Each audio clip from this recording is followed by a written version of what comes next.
대한예수교장로회 통합총회 목회자와 신학생들이 교회와 사회 대전환을 위한 시국기도회를 가졌습니다.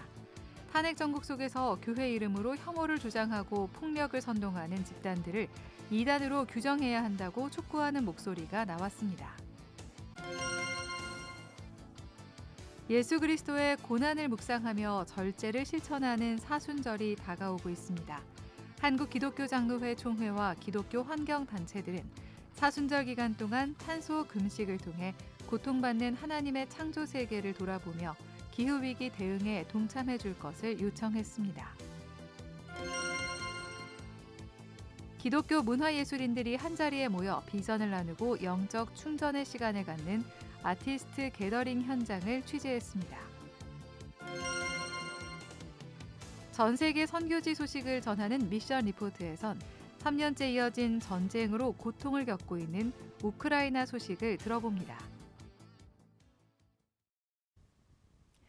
여러분 안녕하십니까? CBS 뉴스입니다. 대한예수교장로회 통합총회 목회자들과 신학생들이 오늘 교회와 사회 대전환을 위한 시국기도회를 가졌습니다. 탄핵 정국 속에서 불의한 권력을 비호하며 거짓 선전과 혐오 조장, 폭력 선동에 나서는 집단들에 대한 이단 규정을 촉구하기도 했습니다. 송주열 기자의 보도입니다. 예장 통합 목회자들과 신학생들이 교회와 사회 대전환을 위한 시국기도회 이름으로 한국기독교회관 앞에 모였습니다. 한국교회가 과거 불의한 정치 권력을 찬양했던 과오를 회개하고 이 땅에 하나님의 정의와 평화를 세우는데 실천에 나서자는 취지입니다. 이대로 있어서는 안 되겠다. 이대로 있을 수 없다. 오늘 이 기도회와 토론회는 교회 대전환을 위한 그 출발점이다. 우리가 섬겨야 할 사람들은 따뜻한 교회 안에만 있는 것이 아니라 추운 광장에 서 있습니다. 이제는 우리가 수없이 말로 전했던 복음을 행동으로 보여주며 들려지는 복음에서 보여지는 복음으로 변화되길 소망합니다. 기도회 참석자들은 교회와 사회 대전환을 위한 시국기도회 성명을 발표하고 반국가적 내란 행위 세력에 대해 준엄한 책임을 물어야 한다고 밝혔습니다. 참석자들은 또 교회 이름으로 열리는 윤석열 대통령 탄핵 반대 집회를 보고 많은 그리스도인과 국민들이 놀랐다며 불의를 옹호하며 선동하는 그들은 더 이상 교회가 아니라고 주장했습니다. 우리는 교회를 가장해 거짓 선전, 혐오 조장, 폭력 선동, 분열과 갈등을 부추기는 반사회적, 반교회적 사이비 집단을 사회와 교회로부터 퇴출해 적극 나선다. 각 교단 총회가 이들에 대해 사이비 이단 규정을 결의할 수 있도록 최선을 다한다. 시국기도회 참석자들은 2시간여에 걸쳐 진행된 기도회와 강연회를 마친 뒤 헌법재판소 앞까지 침묵 행진을 이어갔습니다. 예장 시국기도회는 신학생들로부터 중견 목회자, 정영택 전 총회장, 유경재 안동교회 원로 목사 등 교단 원로들에 이르기까지 120명이 준비위원으로 참여하고 있습니다. CBS 뉴스 송주열입니다. 예수 그리스도의 고난을 묵상하고 절제를 실천하는 사순절 기간이 다가오고 있습니다. 기독교 환경단체들과 한국기독교장로회 총회는 사순절 기간 동안 탄소 금식을 통해 고통받는 하나님의 창조 세계를 돌아보며 기후위기 대응에 동참해 줄 것을 요청했습니다. 한혜인 기자입니다. 올해 사순절 기간은 3월 5일부터 4월 19일까지입니다. 그리스도인들은 부활절을 앞두고 주일을 제외한 40일 동안 말씀과 기도로 예수 그리스도의 고난을 묵상하며 절제된 삶을 살아갑니다.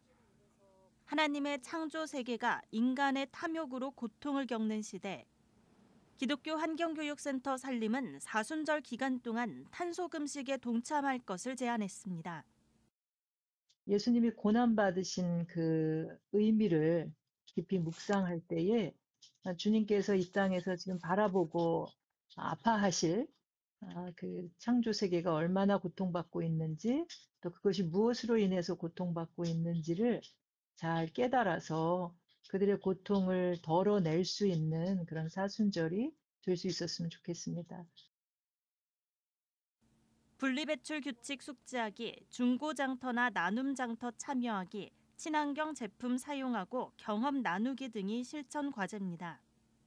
기독교 환경운동연대는 이번 주부터 10주간 사순절 녹색순례 캠페인에 동참해 기후위기로 더 큰 피해를 입고 있는 기후 난민 국가에 관심을 기울여 줄 것을 요청했습니다.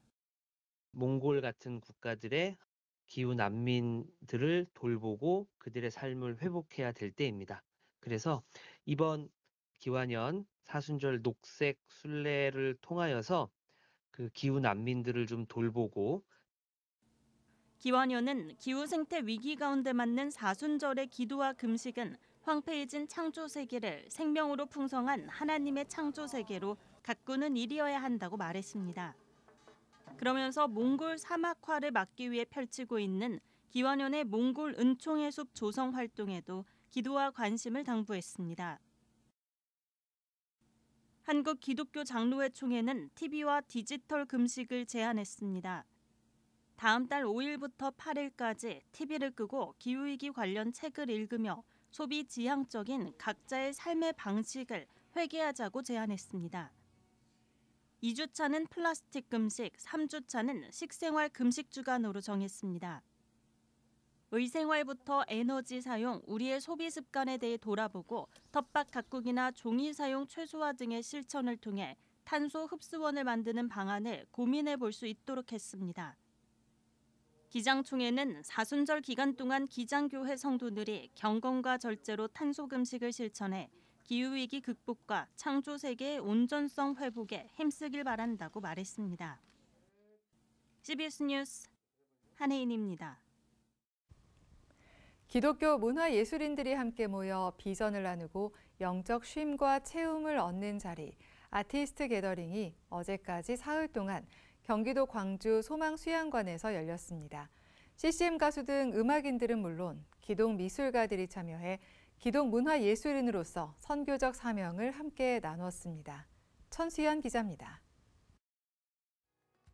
한국 기독교 문화예술인들이 한자리에 모였습니다. 경기도 광주 소망수양관에는 500여 명의 기독 문화예술인들이 참석해 찬양하고 말씀을 나누며 영적 재충전의 시간을 가졌습니다. 45년 음악인으로 살아온 하덕규 목사는 후배 문화 사역자들의 길을 공감하며 격려했습니다. 이 땅에서 부르는 우리의 노래 또한 우리의 작품 또한 미완성일 수밖에 없지만 그러나 언젠가 우리가 어린 양의 혼인잔치에 들어가 희미하게만 보이던 신랑의 얼굴을 배울 때 우리의 불완전한 노래는 그곳에서 완성될 것입니다. 올해로 세 번째를 맞은 아티스트 게더링은 풍성한 프로그램으로 문화예술 사역자들과 함께했습니다. 6번의 찬양 집회와 콘서트로 영적 채움과 위로를 얻고 특강과 20여 개의 선택 강의를 마련해 문화사역의 비전과 정보를 공유했습니다. 차세대 음악인들을 위한 프로그램도 마련했습니다. 찬양 사역자라는 같은 꿈을 가진 청년들이 자신들의 이야기가 담긴 새로운 노래를 함께 만들어갈 수 있는 기회를 제공한 겁니다. 혼자 작업하고 이런 일들이 많은데 그래서 외롭고 이랬거든요. 근데 같이 만들어 보니까 또 너무 재밌고 공감대도 많이 형성돼서 밖에 나가서도 잘 지낼 수 있을 것 같아요. 제가 생각하지 못했던 부분들을 다른 친구들이 생각해서 그런 아이디어를 내주니까 조금 더 이제 곡을 만드는 데 있어서 조금 확장되어 있는 그런 곡들을 쓸 수가 있는 것 같습니다. 하덕규, 이권희, 최요한, 정래욱 등 선배 음악인들이 멘토로 나서 후배들이 창작 역량을 발휘할 수 있도록 지원했습니다. 기독교의 마인드를 가진 젊은 친구들이 같이 모여서 같이 한다는 것 자체가 큰 위로가 되고 힘이 된다고 생각을 하고 이게 여기서 끝나는 게 아니라 KCCM에서 주관을 하고 후원을 해서 이제 2차로 여름이나 봄에 이들이 만든 노래를 또 발표할 거예요. 이번 게더링에는 기독교 미술인들도 처음으로 참여해 기독 문화예술의 교류에 나섰습니다. 한국기독교미술인협회와 한국미술인선교회, 아트미션 등 세계 기독미술단체는 20여 점의 미술작품을 전시하고 포럼을 여는 등 예술 활동을 통한 기독교 선교의 비전을 나눴습니다. 한국 기독 문화가 어떻게 가야 될지를 조금 더 이제 보여주는 곳이라고 생각하고요. 더 깊게 신앙을 함께 공유하면서 한 주제를 가지고 성경에서 발췌된 어떤 한 주제를 가지고 음악가와 미술가가 함께 고민하면서 보여주는 코어 웍 같은 것이 있으면 더 재밌겠죠. 음악과 미술, 미디어, 영상 등 다양한 문화예술 사역자들이 참가한 아티스트 게더링. 한류 문화의 세계화 속에서 한국교회 문화선교의 꿈을 펼쳐나갈 수 있도록 교회에 관심을 당부했습니다. 이제 복음이 담긴, 복음의 컨텐츠가 담긴 이런 좋은 문화를 전 세계적으로 싣고 나가는 그런 한국의 문화예술인들이 되기를 소망하는 마음으로 이번에 이제 모이게 되었습니다. 그들이 복음 전도에 정말 교회의 선교적 사명에 최전선에 나와서 마음껏 뛰어올 수 있도록 그렇게 장을 만들어주고 열어주는 게 우리 한국교회의 사명이다 이런 생각을 하고요. 크리스천 문화예술인들은 분야는 서로 달라도 문화예술이 이 시대의 선교의 중요한 도구임을 고백하며 복음 전파를 위해 함께 힘써갈 것을 다짐했습니다. CBS 뉴스 천수연입니다.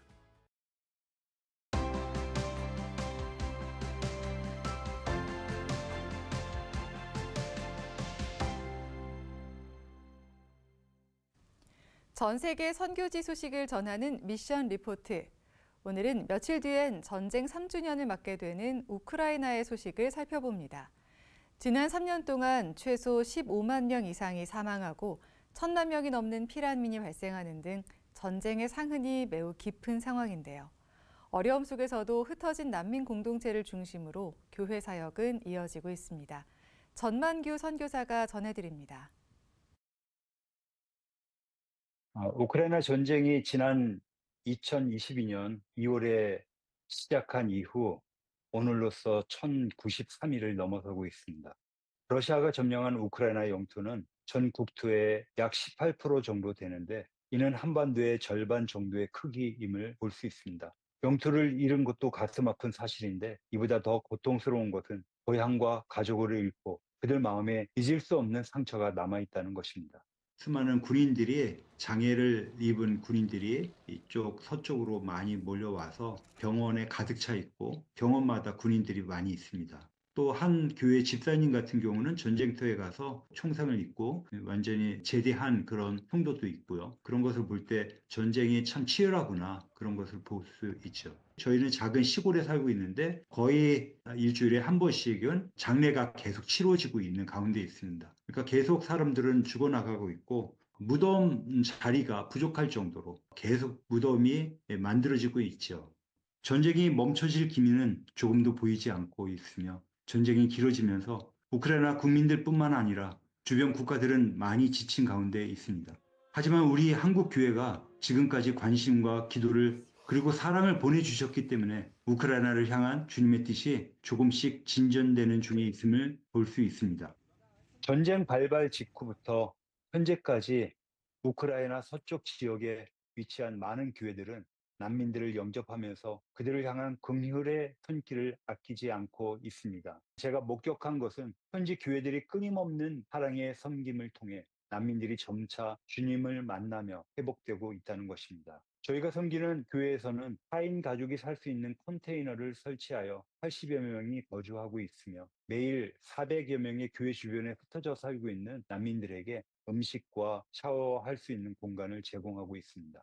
이러한 활동을 통해 난민들은 새로운 환경에서 안정감을 찾고 있으며 현지 교회 공동체 역시 부흥의 기쁨을 누리고 있습니다.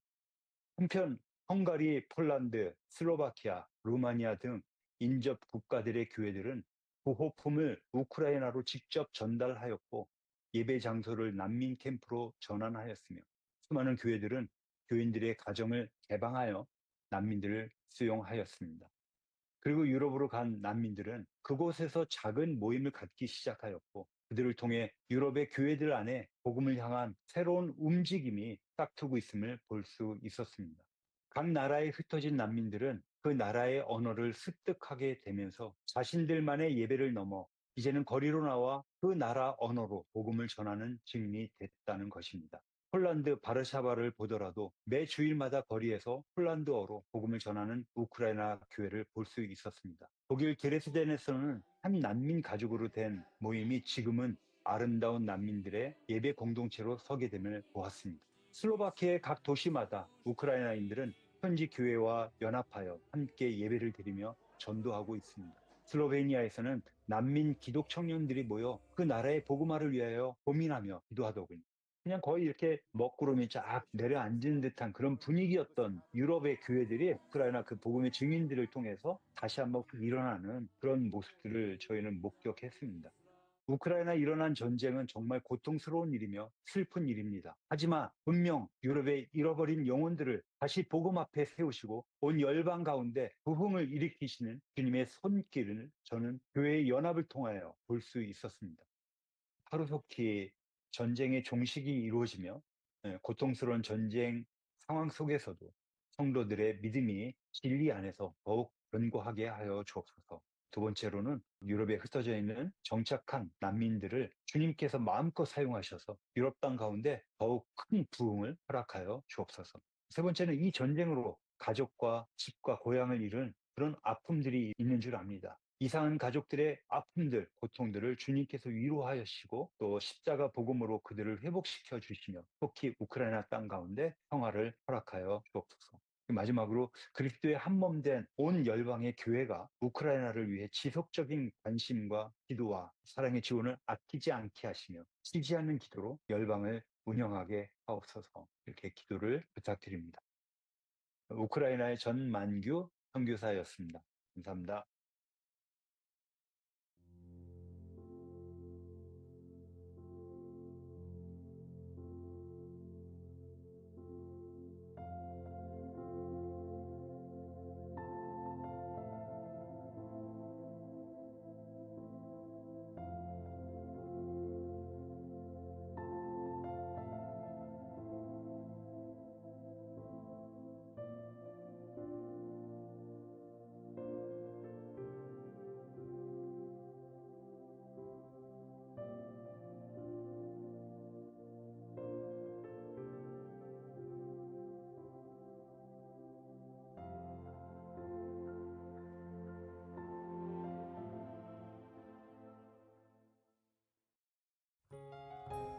날씨입니다.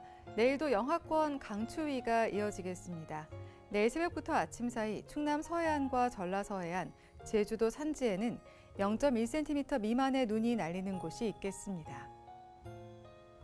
내일 아침 최저 기온은 영하 12도에서 영하 2도, 낮 최고 기온은 0도에서 6도로 예상됩니다. 이상으로 뉴스를 마칩니다. 시청해주신 여러분 고맙습니다.